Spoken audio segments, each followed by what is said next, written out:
What up? How we doing, people? I am going to give you some of the storylines for A2 Round 4 and just let you know kind of things to watch for. I don't think they do a very good job on some of the preview shows or Race Day Live as far as telling you what you should really watch for. Eli Tomac. Okay, so he's gone 2 rounds, 2 top 5s, a podium.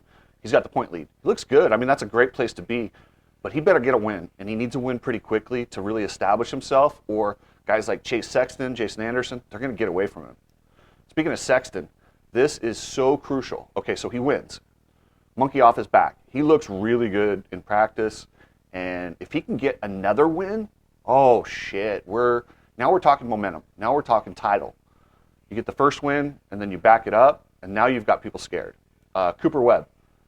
Okay, he's been doing what Cooper Webb does. This is his championship formula. He sticks in it, hangs around, but he's also, it's go time. It's round 4. This is typically when he amps it up and wins. It's usually round 3, round 4. If he can't get a win or a second or third, we need to take a look at it. Like if he gets another 5th and Sexton wins, we got some issues. So I expect a new point leader after tonight. I don't expect Tomac to win, although kind of needs to. Barcia, oh boy. Now is when he falls back to the pack. This is just what Justin Barcia does. He's awesome. He usually wins the opener, coasts off that for a little while, and about the 4th round, he starts to fall back to where he is, just outside of the top guys. He made some stupid-ass moves last week, and now he's got the AMA probably looking at him for what he did to Bogle. Like, you don't want that kind of a spotlight on you, especially when a guy like Anderson owes you one. You don't think Anderson knows that they're looking at him and he can pretty much bully Barcia without getting any payback right now? Yeah, if that opportunity presents itself, look for Jason Anderson to put Barcia on the ground and say, it is what it is. Sorry, man, I was just trying to go to the front. And nobody's going to say anything because Barcia has established himself as, I mean, he took out Anderson, he's taken out Bogle. Like, you can only do so many before they start to look at you and you get that reputation, and the reputation precedes you. Roczen.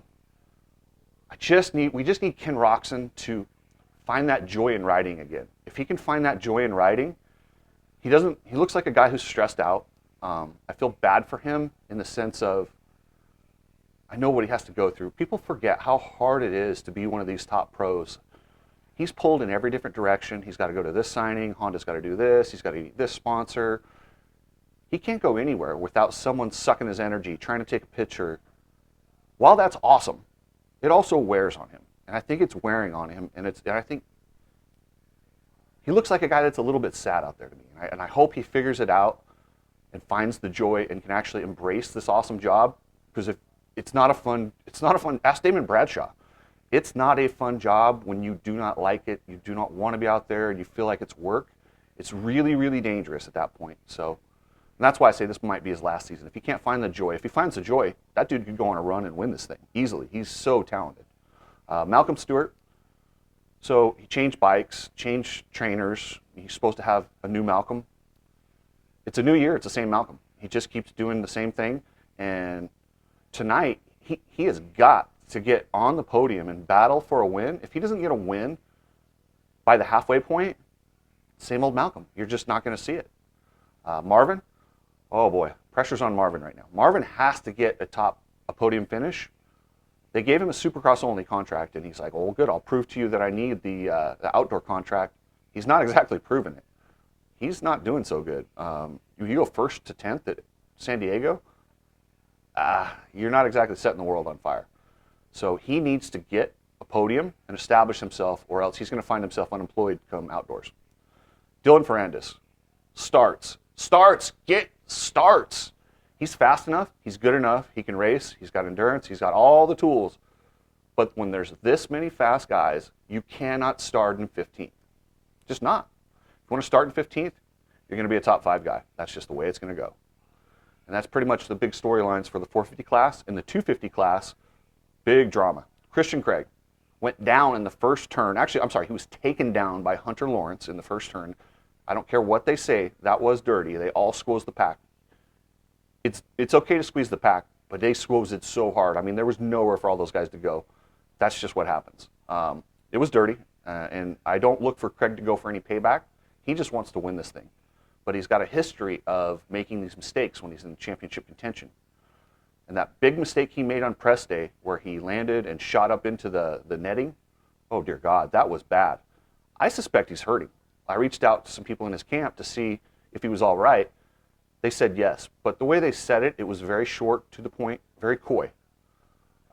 They didn't say, oh, he's bruised or this, or didn't give me any specifics. Whenever they don't give you specifics, and they're probably hiding something. So I expect him, if he can get out of this tonight with a podium, unless Mosman wins, because Mosman looks really good, and you get confidence, just like Sexton in the 450 class. If you get 2 in a row, you're dealing with a different person.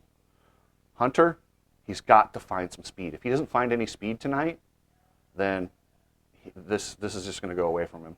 The whoops are gigantic tonight, which is a huge favor for Craig. And there's some other guys, Marchbanks, Freezy, Thrasher, and Joe Shimoda. Some of those guys can get in there and play spoiler, but we're going to have to wait and see. I think we're going to see Mosman win tonight. Craig is second, Hunter third. That's my pick. In the 450, I'm going with, I think Sexton's going to back up that win and really scare this field. He looks good. He's got confidence. He's finally closed it out. We're looking at Jeff Stanton from 1990. That's the type of guy, the type of ride. I don't expect him to reel off a bunch of wins in a row, but you're going to see 4 or 5. And at this point, if I reset my championship pick, I would go with Chase Sexton. Thank you, guys. Let me know if you like this. If you like these, I'll just spit one of these out every Saturday before the race. So, yeah, let me know, and try and keep some storylines, keep some drama going in this.